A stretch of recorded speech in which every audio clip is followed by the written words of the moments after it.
Jaa, tere ka minu poolt.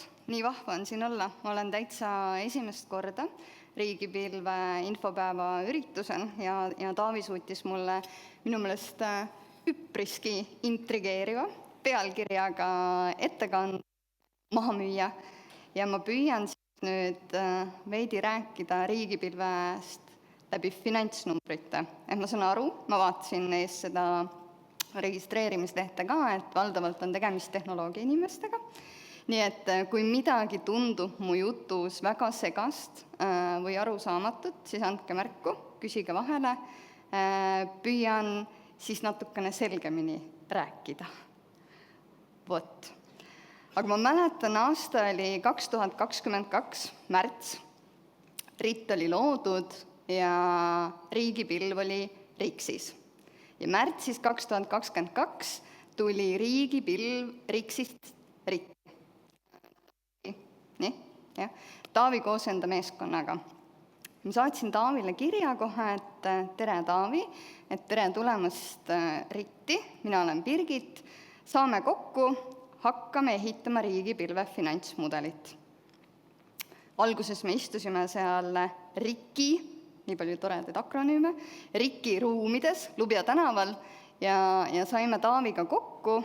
Ma küsisin Taavi käest, et ma ei ole IT-s varem töötanud, et ma olen erasektoris töötanud jaekaubanduses ja energeetikas ja avalikus sektoris makromajandusega kokku puutunud, aga ma ei tea IT-teenustest mitte midagi, veel vähem pilveteenustest, et räägi mulle, mis äri see riigipilve äri on. Taavi mõtles ja ütles mulle nii, Birgit, see on nagu üks suur hotell. Sa ehitad maja ja siis hakkad enda kliente seal tubades majutama. Ja selleks, et finantsiliselt, efektiivselt ja jätkusuutlikult seda teha, siis on mahuäriga. Mina mõtlesin, üksjagu ka enda elu jooksul hotellides peatunud, et hotelliäri, et üpriski kapitalimahukas, suured investeeringud tuleb alguses teha ja siis sul on hästi suured valmisolekukulud, ehk et sa kogu aeg hoiad seda kinnisvara korras, toad soojas, tuled põlemas ja personal on kogu aeg rõõmsalt valmis, et kliente vastu võtta tubadesse. Ja nüüd 2,5 aastat hiljem ma julgen sellele alla kirjutada, et riigipilv on hästi lihtsustatult öeldes nagu hotelliäri selle klausliga, et tegemist on moodulhotelliga.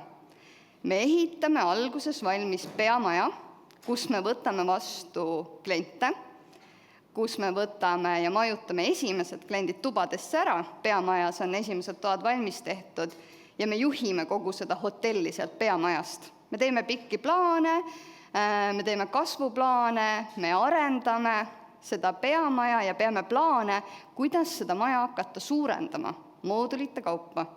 Ehk et pikk jutt kokkuvõttes, kui ma nüüd hakkan finantsiliselt seda kõik interpreteerima läbi numbrite, siis nii ongi, et me teeme alguses esimesel aastal suured investeeringud.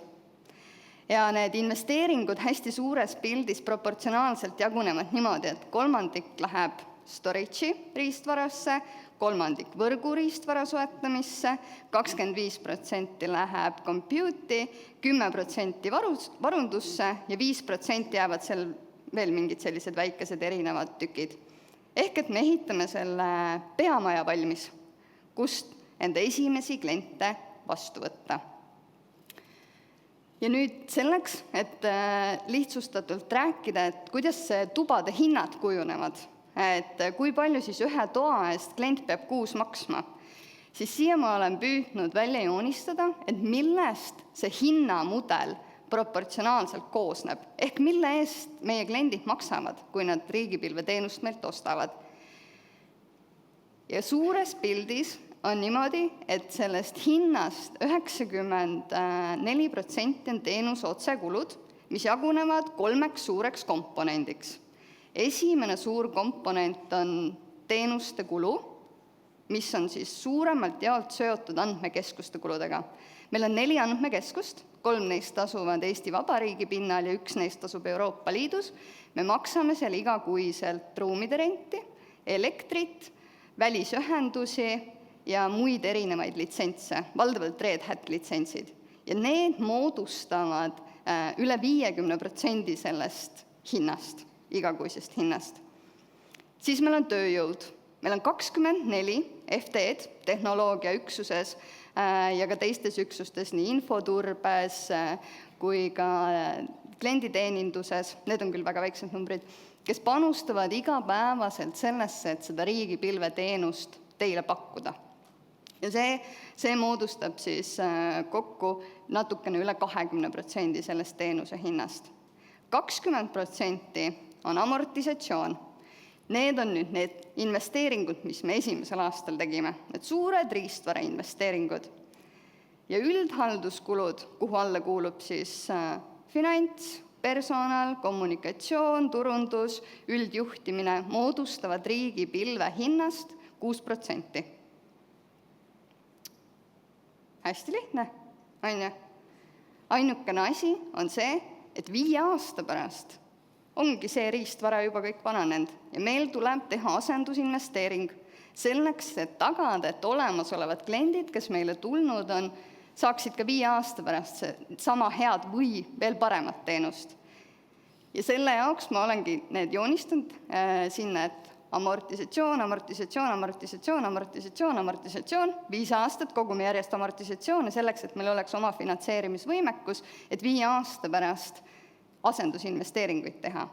Kui nüüd siia 5 aasta sisse jääb selliseid perioode, kus me hakkame rohkem kasvama, suured valitsemisalad tahavad olulises osas enda alustaristut kolida riigipilve, siis loomulikult tuleb meil siin vahepealsetel aastatel teha neid laiendusinvesteeringuid. Aga mudel kõik on täpselt sama.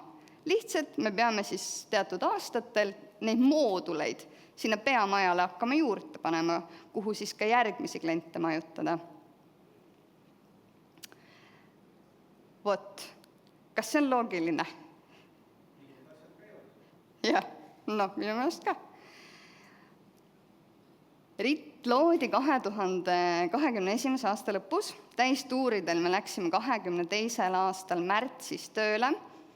Meil on 2 suurt teenust. Meil on arvutitöökoha teenus, millest Kaupo hiljem räägib, ja meil on riigipilveteenus. Ja hästi tihti, võib-olla veidi liialdan, aga ma kuulen seda, et teie teenused on liiga kallid. Et erasektor suudab pakkuda neid teenuseid odavama hinnaga või mõni muu riigiasutus teeb neid samu asju ja nemad teevad seda soodsamalt. Ja sellest tulenevalt tekkis meil nii majasiseselt, juhtkonna poolt vaadates, kui ka siis konkreetselt riigipilve poolt vaadates ja arvutitöökoha teenuste poolt vaadates vajadus tellida uuring, et ise ka siis aru saada, et kuidas me siis selle hindadega, enda teenuste hindadega positsioneerume.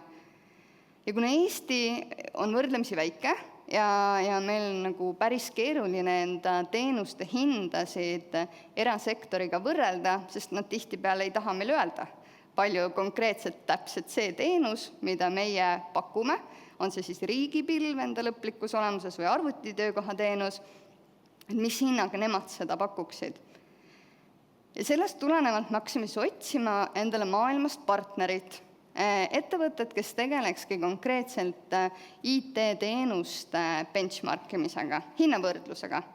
Ja me leidsime sellise ettevõtte nagu Sangenberg Analytics, kes on üks Taani ettevõte, kes ongi spetsialiseerunud kohe erinevate IT-teenuste hinnavõrdlusele globaalses plaanis. Et neil on hästi suur andmete valim nii erasektori kui avaliku sektori poole pealt, selleks, et pakkudagi siis klientidele, nende klientide konkreetsetele teenustele hinna benchmarki ja raportit.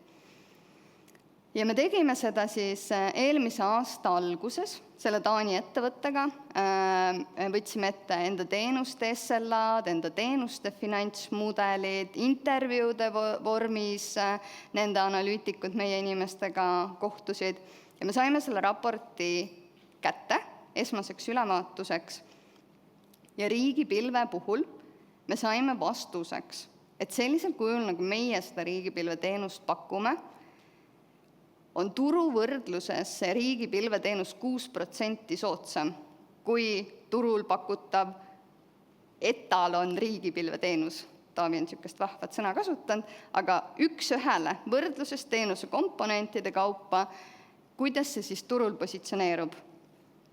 Millest me saime nagu endale veel taaskord kindlust, et me oleme õigel teel. Et me oleme neid teenuseid nii-öelda enda parimas teadmises ja usus ehitanud nii kuluefektiivselt kui võimalik, aga samas ka finantsiliselt jätkusuutlikult ja see globaalne benchmark meile seda ka kinnitust andis. Mida seal loomulikult välja toodi ja mis ongi minu meelest hästi loogiline, miks RIT kui asutus üldse loodi, on see, et see riigipilveteenus on täpselt, tulen jutu alguse juurde tagasi, mahupõhine teenus. Ehk et mida rohkem me suudame tuua sellele riigipilveteenusele kliente, seda suurema tõenäosusega on meil võimalik ka teenuse hinda allapoole saada. Ja siin uuringus toodi välja, mida teie ilmselt tehnoloogia inimestena minust paremini teate, on see, et see globaalne trend, mis IT-riistvaraturul alates 2010. aastast toimunud on see, et riistvara läheb kogu aeg soodsamaks. Ta ei pruugi minna soodsamaks absoluuthindades, aga see ressurss, mida me eurodes saame, läheb kogu aeg järjest võimsamaks ja suuremaks.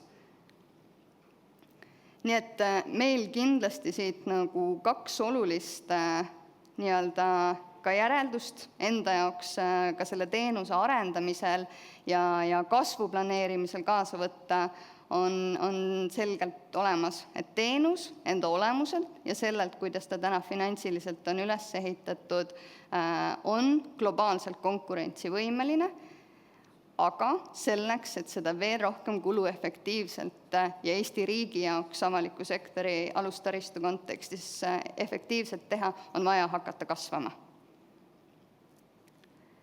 Ja võttes nüüd neid eelpool olevaid slaide kokku, oleme me siis arvutanud riigipilv 2.0-le, sellisel kujul, nagu eelkõnelejad sellest ka rääkinud on, hinnakirja. Ja kui see tänane riigipilv 1.0 hinnakiri koostati 2018. aastal ja need hinnad ei ole vahepeal muutunud 6 aasta jooksul, siis nüüd need kalkulatsioonid, mis me riigipilv 2.0 teinud oleme, on sellised, et VCPU ja RAM-i hind jäävad samaks, mis nad täna on, aga NVM-i hind, varunduse ja S3 hinda on meil võimalik tuua allapoole. Vot. Ma vaatan, et ma olen päris efektiivselt hakkama saanud. Aitäh!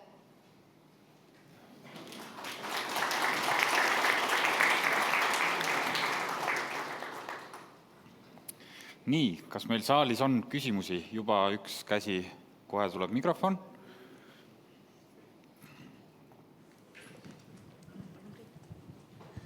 Tervist, Priit Parmakson Riigi Infosüsteemi Ametist. Olen riigipilve algaja kasutaja. Väga huvitav ja põhilik ettekanne.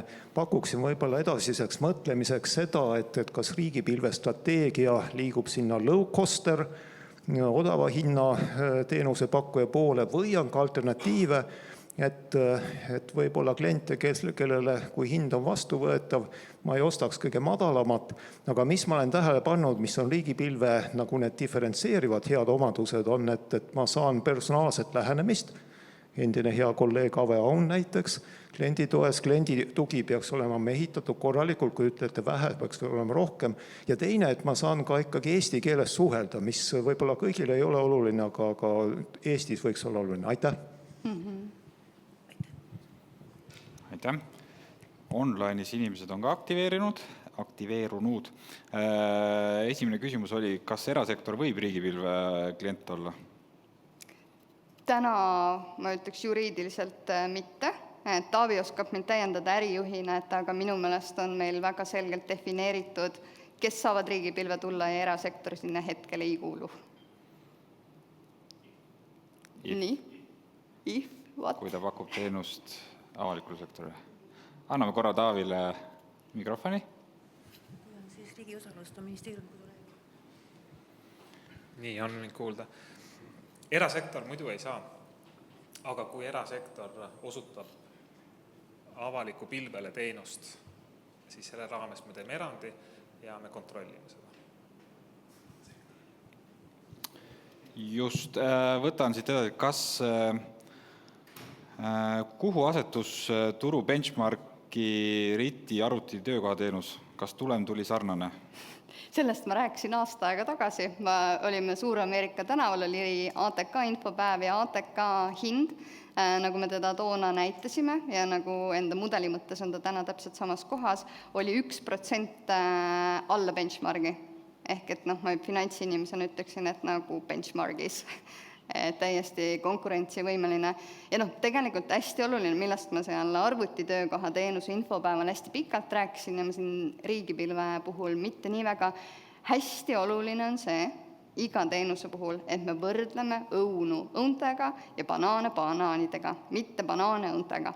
Et nende teenuste puhul, selle globaalse benchmargi puhul võetigi nagu väga tükkideks lahti, mis seal teenuse sees täpselt on, mis on see teenuse SLA, kui suured on need infoturbekulud, kui suured on üldhalduskulud, kui suured on need tööjõukulud, et selles osas mina tundsin ennast nagu väga kindlalt, kui me seda benchmarki tegime, sest tõesti see Sangenberg Analytics, nende andmebaas on tohutu suur ja väga usaldusväärne.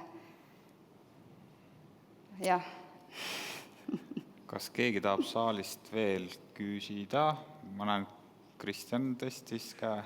Üks pisike kommentaar selle WC-puu kohta, et tegelikult kui hind jääb samaks, siis uues 2.0-s tegelikult see CPU on kuskil 1,5 kuni 2 korda kiirem. Sama raha eest rohkem ja kõrgemale kaugemale kiiremini. See muidugi päris küsimus ei ole, aga lihtsalt hea märkus minu meelest, et keegi kirjutab online'is, et tuleb kiiresti kolida, et arved väiksemaks saada. Just, nõus. Et tahad hinnaalandust, siis kutsu sõbrad kaasa, nagu erasektoris seda tehakse. Kas tahab keegi veel küsida? Piinlik vaikus, aga teeme siis Birgitile suure aplausi. Aitäh. Aitäh.